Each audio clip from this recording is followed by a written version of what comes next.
Kader kelas 409 dengan NIM 220407502128. Di sini saya akan menjelaskan materi tentang latihan variasi intonasi dalam public speaking. Latihan variasi intonasi dalam public speaking bertujuan untuk mengembangkan keterampilan intonasi sehingga bisa menyesuaikan nada suara dengan emosi dan makna pesan dalam public speaking. Yang pertama yaitu latihan intonasi berdasarkan emosi. Membaca kalimat yang sama dengan variasi emosi berbeda dengan menggunakan ekspresi wajah dan gestur untuk mendukung intonasi. Kalimat dasarnya saya tidak percaya itu terjadi.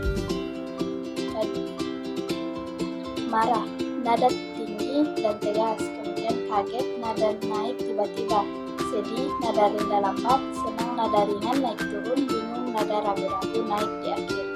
Yang kedua yaitu latihan intonasi dengan kalimat bertingkat. Membaca teks dengan intonasi naik, datar dan turun untuk menyampaikan nuansa berbeda. Tipsnya yang pertama, gunakan nada naik turun untuk kalimat tanya. Kedua, gunakan nada turun untuk pernyataan tegas. Kemudian gunakan nada dasar untuk membangun ketegangan. Variasi intonasi. Nada naik di akhir kalimat menunjukkan pertanyaan atau ketidakpastian.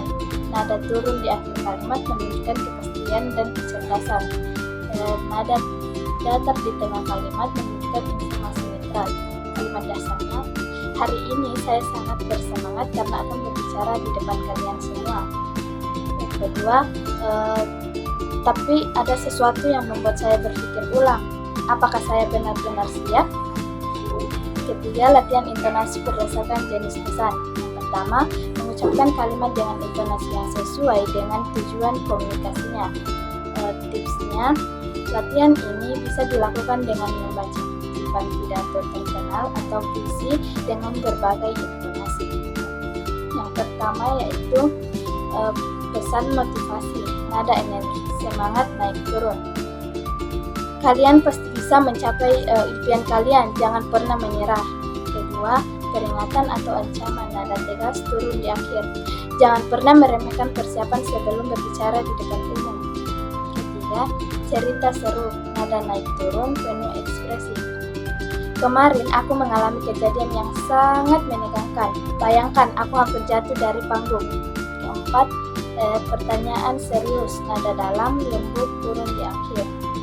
Sebagai pemimpin, kita harus bertanggung jawab atas keputusan yang kita buat. Keempat, latihan perubahan intonasi dalam dialog. Yang pertama, bermain peran dengan membaca dialog menggunakan intonasi yang sesuai. Tipsnya, gunakan variasi tempo untuk memperkuat intonasi. Kedua, latihan berpasangan agar lebih interaktif. Contoh dialog, si A, hai, aku punya kabar baik, nada tinggi dan semangat. Kemudian si B, apa tuh? Cepat ceritakan, nada penasaran naik di akhir. Si A, aku lolos seleksi lomba pidato nasional, nada bangga turun di akhir. Si B, serius? Itu luar biasa, nada tinggi antusias. Si A, tapi aku mulai merasa gugup, nada turun ragu-ragu. Si B, tenang, aku yakin kamu pasti bisa, nada tegas dan meyakinkan. Kemudian yang kelima, tantangan improvisasi intonasi. Yang pertama, mengucapkan dengan intonasi yang berbeda sesuai instruksi. Tipsnya, latihan ini bisa dibuat dalam bentuk permainan untuk meningkatkan keseruan kelas. Kalimat, aku tidak menyangka ini akan terjadi. Instruksi. Yang pertama, katakan dengan nada kaget. Kedua, katakan dengan nada sedih. Ketiga, katakan dengan nada marah. Keempat, katakan dengan nada penuh harapan. Kelima, katakan dengan nada sinis. Mungkin itu penjelasan sedikit penjelasan dari saya tentang materi latihan latihan variasi intonasi dalam public speaking.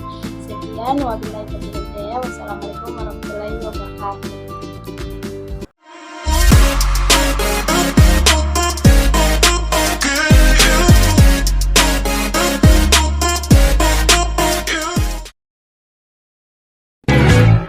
Thank you.